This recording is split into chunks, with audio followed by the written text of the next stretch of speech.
Have you ever wondered why, no matter how carefully you eat, how many times you say no to dessert, or how often you skip meals, the stubborn fat around your belly refuses to go away?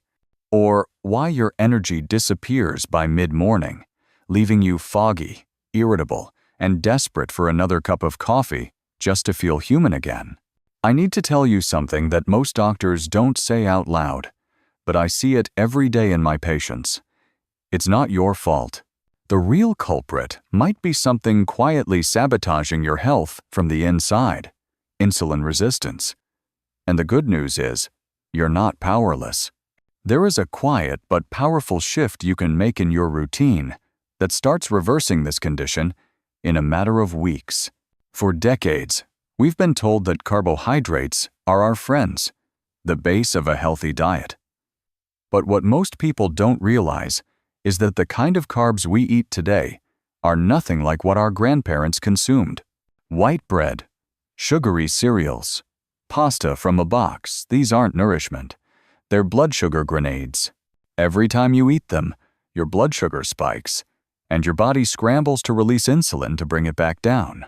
Over time, the constant barrage forces your cells to stop listening, and that's when insulin resistance begins. It's like shouting into a crowded room eventually. Everyone tunes you out. When I started working with patients in their 50s and 60s, many of them felt betrayed by their own bodies.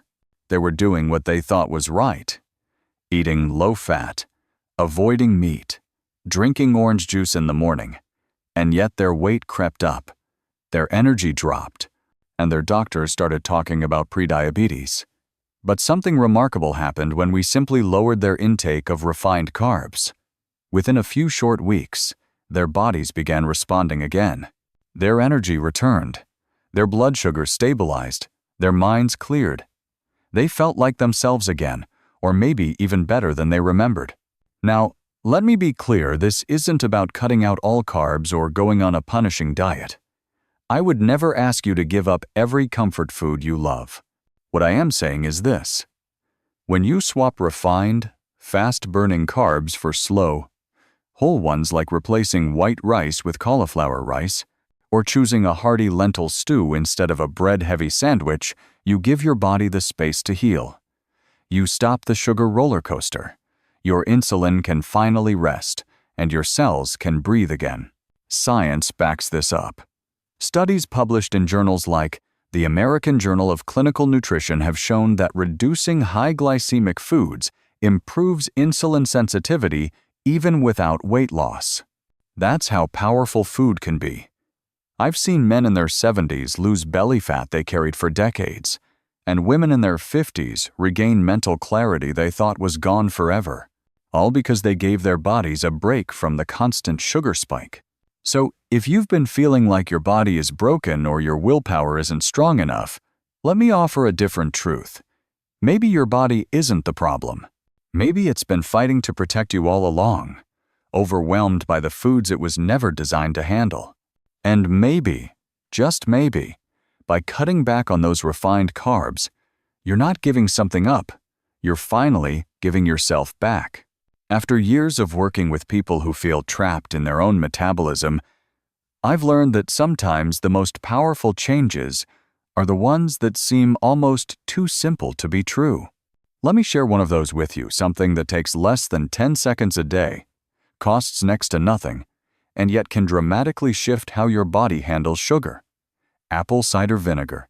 Not the trendy Instagram kind. I'm talking about the real, raw, cloudy vinegar with what's called the mother, still floating in the bottle, the part filled with enzymes, probiotics, and compounds your gut loves. You might be thinking, vinegar? Really? But stay with me, because the science on this is not just theory, it's solid.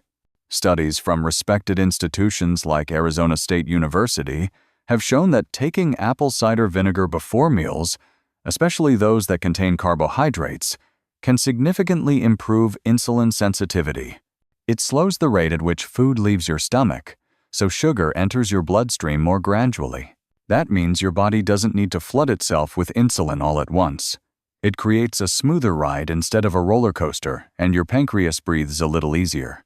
I remember a woman in her early 60s who came to see me after years of battling blood sugar swings and constant bloating. She wasn't looking for miracles, just a way to stop feeling like her body was against her. We started simple.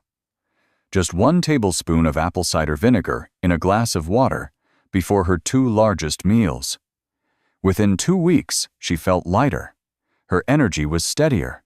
She told me she wasn't snapping at her grandkids anymore because her blood sugar wasn't crashing in the afternoons. That's not magic. That's biology working the way it was meant to. If the idea of drinking vinegar makes your nose curl, don't worry. You can stir it into a smoothie, drizzle it on a salad, or even try vinegar gummies. Just make sure they're made from real apple cider vinegar with the mother included. What matters is the habit. It's not about the taste. It's about what happens under the surface inside your cells when you give your body this tiny daily nudge toward balance. And here's the part that I love the most. This isn't about adding another expensive supplement to your shelf. It's not about chasing some new diet trend. This is an old remedy, a folk wisdom backed by modern science, and it empowers you with something few people realize: they already have more control over their blood sugar than they've been led to believe. You don't have to overhaul your life overnight. But when you add apple cider vinegar to your daily rhythm, you're not just changing a habit. You're reminding your body that healing is possible, that balance is still within reach. Let me tell you something I've seen again and again. In my years as a health practitioner, people often focus so much on what they eat that they completely overlook how much they eat. And that, my friend, can make all the difference. You see, even the healthiest foods, when eaten in excessive portions, can push your blood sugar higher than your body can comfortably handle. It's not just about choosing the right meals. It's about understanding how your body responds to quantity, not just quality. When you consistently eat more than your body actually needs, your pancreas works overtime, releasing insulin to deal with that extra surge of sugar in your bloodstream. Over time, your cells start ignoring those insulin signals because they're being shouted at too often. That's insulin resistance in action, not because you're eating the wrong food, but because you're eating too much of it too often. And trust me, this isn't about blame. It's about biology. One of the most eye-opening changes I've encouraged in my patients, especially those over 50, is something deceptively simple: learning to recognize true hunger versus habitual eating. I remember a retired teacher who told me she always cleaned her plate, not because she was hungry, but because that's how she was raised. Once we worked on portion awareness using smaller plates, pausing halfway through meals, taking time to chew and check in with her fullness, her digestion improved, her energy lasted longer, and those afternoon crashes faded away. Science backs this too. Research from the National Institutes of Health confirms that portion control directly reduces post-meal insulin levels, especially in adults with insulin resistance or early type 2 diabetes. But beyond the numbers, there's something deeply empowering about eating in a way that respects your body's signals. When you learn to stop just before you're full, not stuffed, just satisfied, you're giving your body a chance to process food without stress. So how do you start? Begin with awareness. Slow down. Sit when you eat. Turn off distractions. Let your senses engage with your meal. It's amazing what happens when your mind and body eat together. That 20-minute window it takes for your brain to register fullness, it becomes your ally.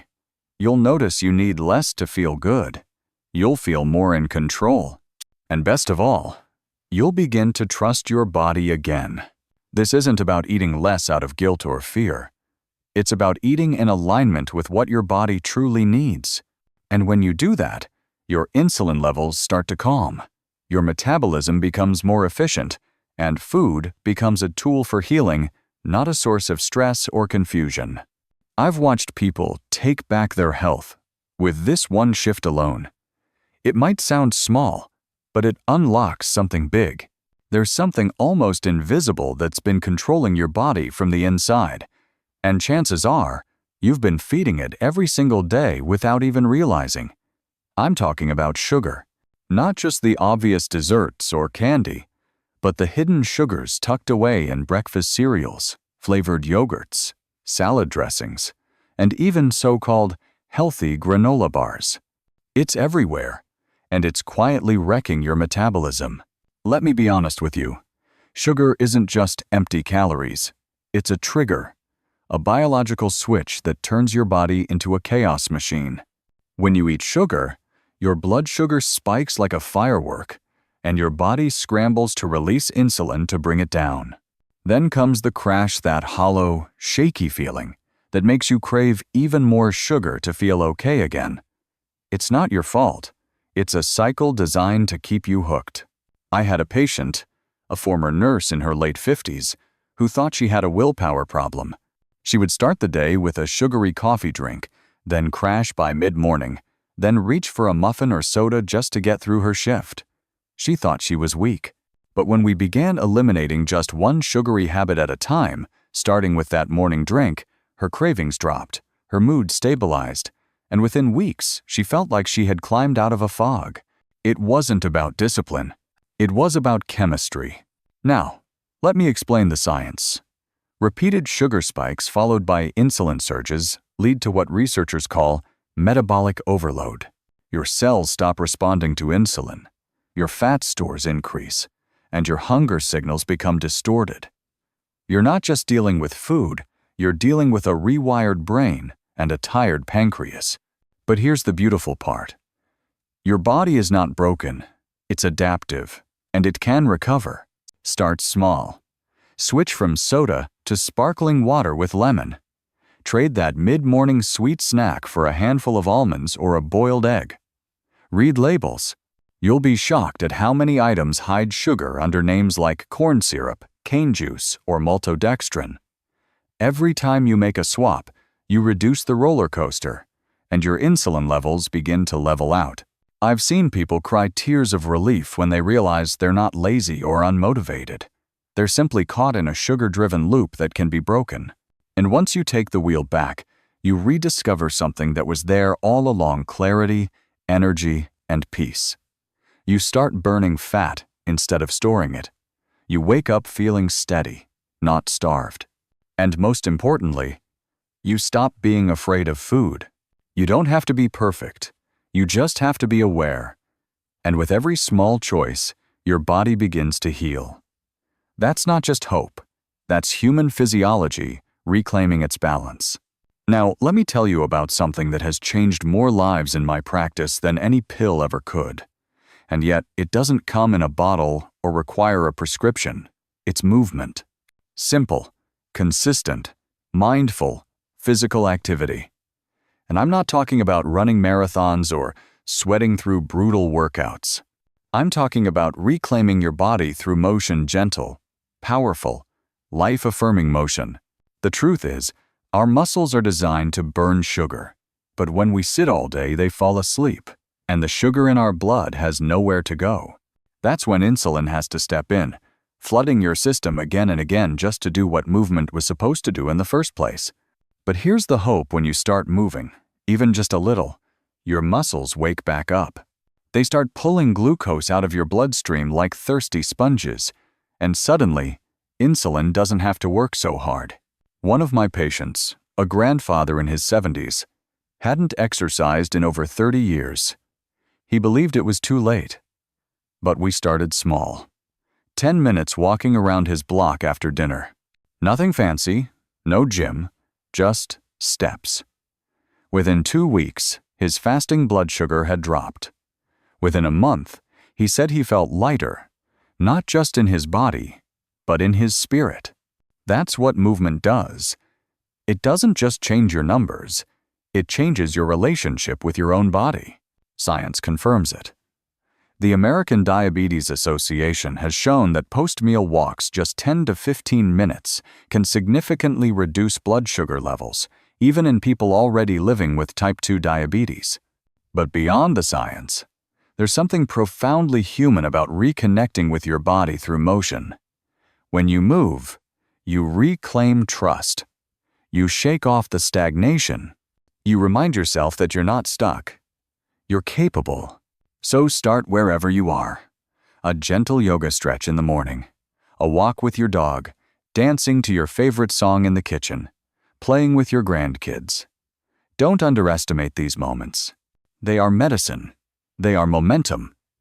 And they send a powerful message to your body. We're doing this together. This isn't about chasing a number on a scale. It's about giving your body the rhythm it craves. And when you pair movement with the other changes we've already talked about, like stabilizing your carbs, cutting back sugar, controlling portions, your insulin levels begin to shift. Your energy rises. Your cravings shrink. You start to feel like yourself again. Not some younger version of you, but the real you, stronger, wiser, and finally free to move through life without fear. Sometimes the most powerful remedies are hiding in plain sight. You walk past them in the grocery store, dismiss them as common, or tuck them into your pantry without realizing they carry the potential to rebalance your entire system. Cinnamon is one of those quiet healers. But not just any cinnamon. I'm talking about Ceylon cinnamon, the true gentle form that supports your metabolism without taxing your liver, unlike the more common cassia variety. I remember meeting a retired firefighter who was desperate to avoid going on more medications. He had tried every diet trend, every low-carb trick, but nothing seemed to move the needle. When I introduced him to the idea of incorporating Ceylon cinnamon into his routine, not as a magic bullet, but as a daily companion to other changes, he was skeptical.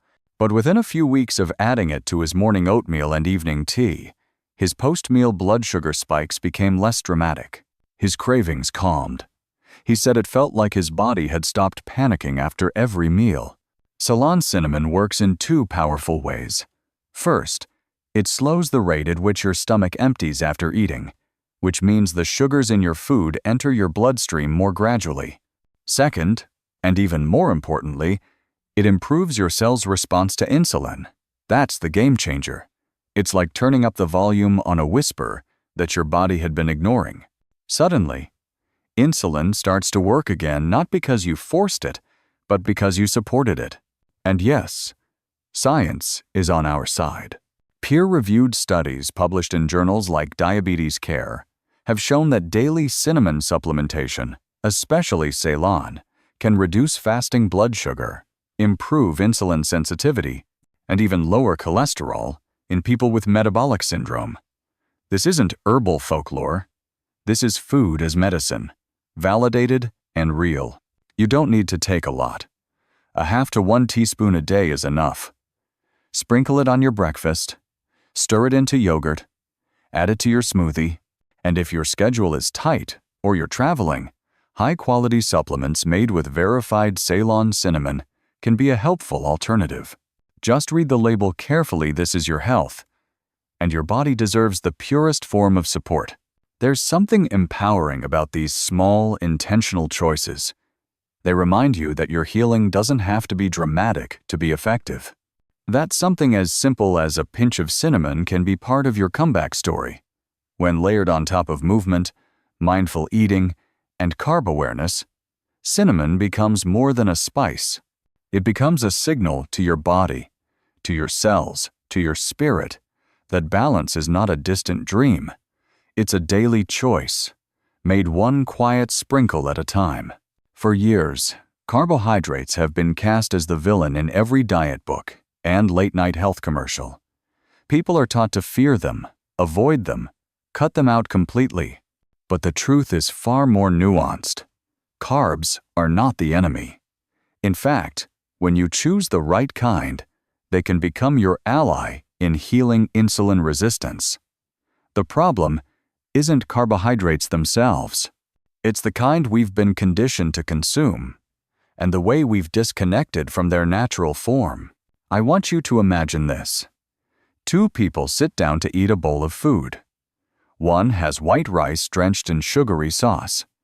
The other has roasted sweet potatoes mixed with black beans and leafy greens. Both are eating carbs, but only one of them will walk away feeling nourished, satisfied, and balanced. The other will crash within an hour, feeling bloated, foggy, and craving more sugar. That's the difference between simple and complex carbohydrates. Simple carbs, like white bread, pastries, soda, are stripped of fiber and nutrients. They digest fast, flood your bloodstream with glucose, and spike your insulin levels like a tidal wave. Over time, those waves wear down your cell's sensitivity to insulin. But complex carbs? They're a completely different story. Found in foods like lentils, oats, sweet potatoes, and quinoa, these carbs come packaged with fiber, vitamins, and minerals that slow digestion and steady blood sugar. They provide a slow, sustained release of energy that supports your body instead of overwhelming it. I once worked with a school counselor in her early 60s who had spent decades avoiding carbs entirely.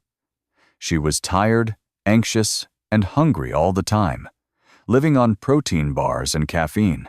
When I showed her how to reintroduce complex carbs in balanced meals like warm oatmeal with berries and chia seeds, or a hearty lentil stew, she almost cried with relief.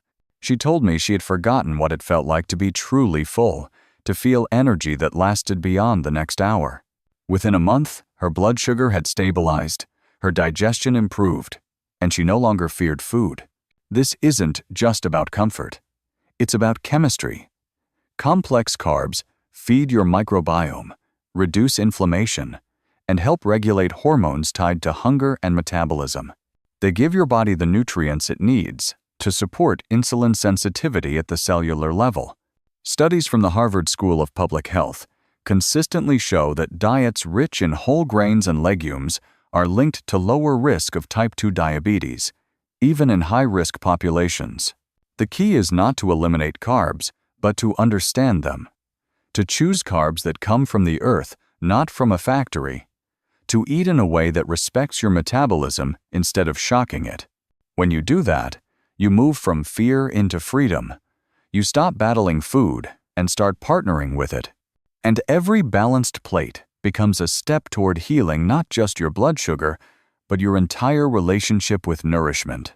There's a quiet power in giving your body time to rest. Not just through sleep, but through stillness between meals. This is where intermittent fasting steps in not as a restriction, not as a punishment, but as a deeply healing rhythm your body has always known. You see, every time you eat, especially meals rich in carbohydrates, your body responds by releasing insulin. That's normal. But when you're constantly snacking, grazing, or eating late into the night, insulin is never given a break. It's always on duty, always managing sugar, never resting. And eventually, your cells stop listening. But here's the beauty of fasting. When you give your body a window of time 12, 14, even 16 hours without food, something profound happens.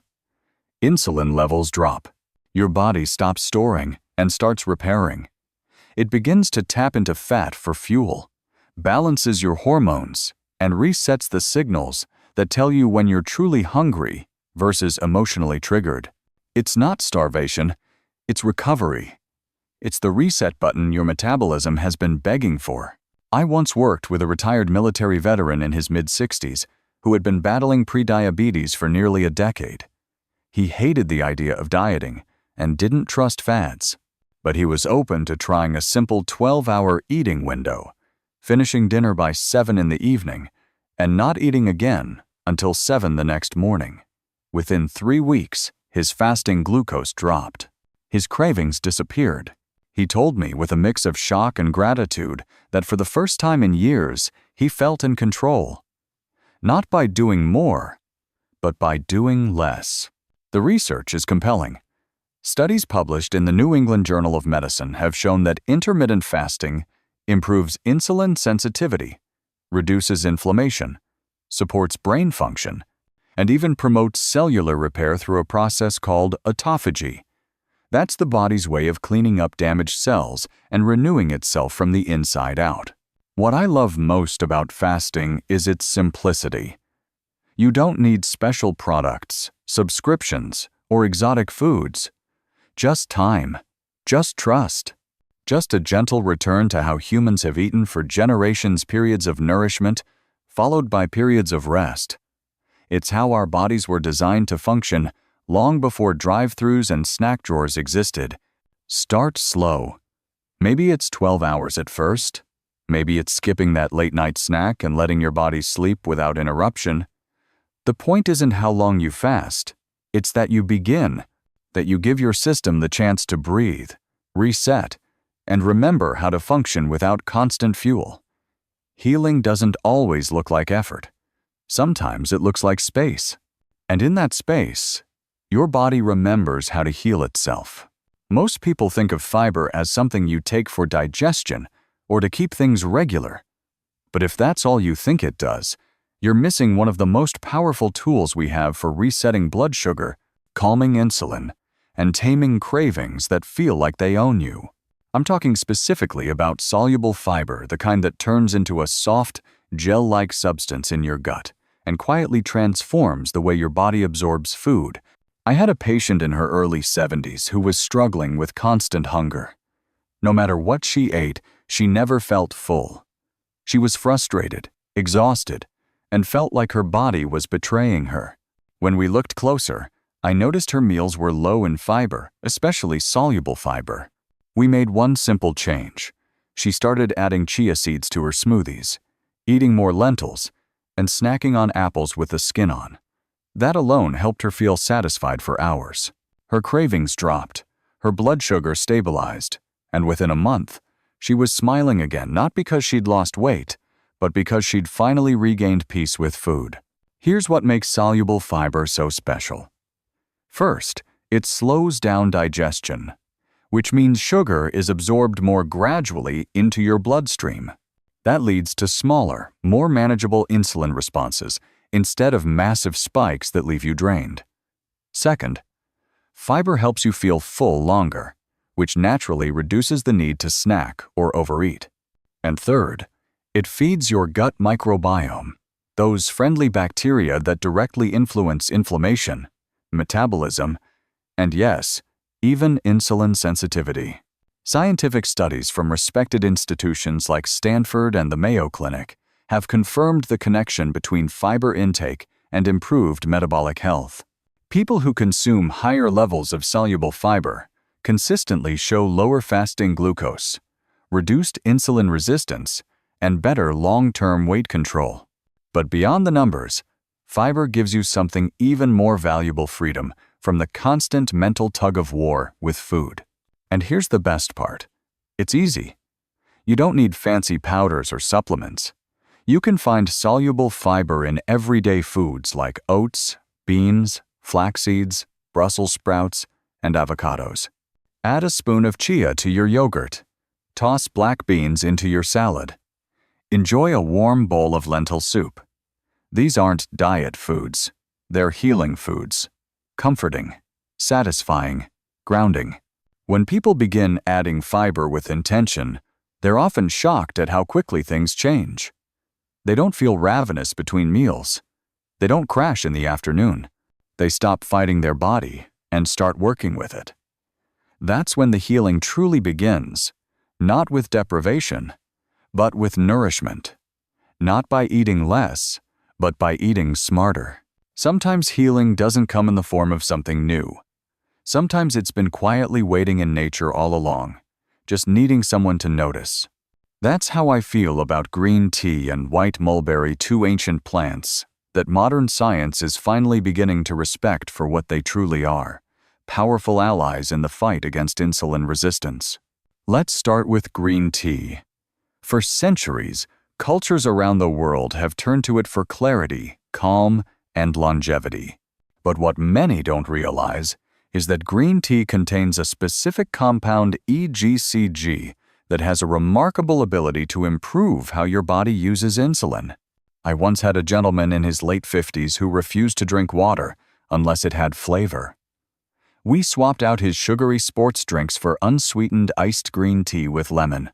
After a few weeks, he told me his energy felt smoother, his afternoon fog had lifted, and his cravings had backed off.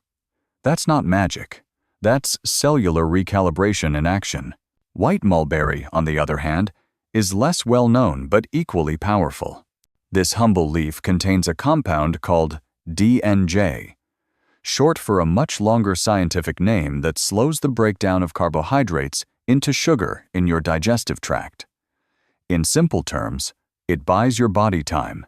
Instead of being overwhelmed with glucose all at once, your system gets a steady trickle it can actually manage. This means fewer spikes, less insulin released, and more stable blood sugar throughout the day. Research from institutions like the University of Tokyo and the Cleveland Clinic has begun highlighting the effects of white mulberry in lowering post-meal glucose spikes, especially when used consistently before carbohydrate-rich meals. I've seen it work in real life too. A client in her early 60s added white mulberry tea to her morning routine and noticed her glucose readings after breakfast dropped by 10 to 15 points within just a couple weeks. That kind of shift matters not just on paper, but in how you feel. These herbs aren't about perfection or replacement. They're gentle reinforcements. Green tea supports fat burning and insulin efficiency. White mulberry slows the sugar surge. Together, they create a softer metabolic rhythm that gives your body breathing room. And the best part? They're accessible. You can sip them as teas throughout the day, or find them combined in high-quality supplements designed for blood sugar support. No complexity, no drama, just quiet, consistent support. Healing doesn't always come from hard choices. Sometimes it comes from adding something nurturing, something that asks nothing of you but consistency. That's what these two plants offer. A reminder that nature still has a role in your recovery. That small things, when used wisely, can bring steady, lasting change. There's one more piece I want to share with you, something rich, satisfying, and often misunderstood. It's not a pill. It's not a trick. It's food. Real, whole, nourishing food. Fatty fish. Salmon, mackerel, sardines, trout. These are not just sources of protein. They are among the most powerful anti-inflammatory agents we can put on a plate. And when you're dealing with insulin resistance, inflammation is the storm you have to calm. You see, insulin resistance doesn't start in isolation. It's often fueled by chronic low-grade inflammation that quietly damages the way your cells communicate. Think of it like static in a phone call. Your insulin tries to deliver a message, but your cells can't hear it clearly. The result? More insulin, more confusion, more chaos inside your body. But omega-3 fatty acids, the kind found abundantly in fatty fish, act like static removers. They reduce inflammation, protect your cell membranes, and restore that clear line of communication between insulin and the cells that need it. That's not theory. That's been proven in multiple clinical trials, including landmark studies published in the Journal of Clinical Endocrinology and Metabolism, which show that regular consumption of omega-3s improves insulin sensitivity and helps reduce fasting glucose. I remember working with a woman in her late 60s who had been diagnosed with metabolic syndrome. She was tired, frustrated, and skeptical of anything that sounded too simple. But when she began eating wild salmon twice a week just grilled with herbs, nothing fancy, she noticed her joints felt less stiff, her thinking became sharper, and her blood sugar readings stopped bouncing around. She wasn't just eating differently. She was recovering her sense of strength. You don't need to eat fish every day. 2 to 3 servings a week can deliver powerful benefits. If you don't like the taste, try mixing it into soups, blending it into salads, or exploring high-quality omega-3 supplements made from wild-caught sources. What matters is the consistency, not perfection. Your body responds to what you do most, not what you do occasionally. Fatty fish doesn't just feed your hunger. It fuels your healing. It supports your heart, your brain, your hormones, and your metabolism all at once. It reminds your body that nourishment and repair can happen at the same time, that food can be medicine and pleasure and power. As we close this chapter, I want you to take a moment and breathe. Reflect on everything we've explored, from carb choices and mindful eating to vinegar, cinnamon, movement, fasting, fiber, and now fish. These are not trends. They are timeless tools. And when used together, they create a symphony of support that can transform your health from the inside out. You don't have to do it all at once. You don't have to be perfect. But now you know what works. Now you have the map. And that means you're no longer stuck. You're on your way back to balance, to energy, to yourself.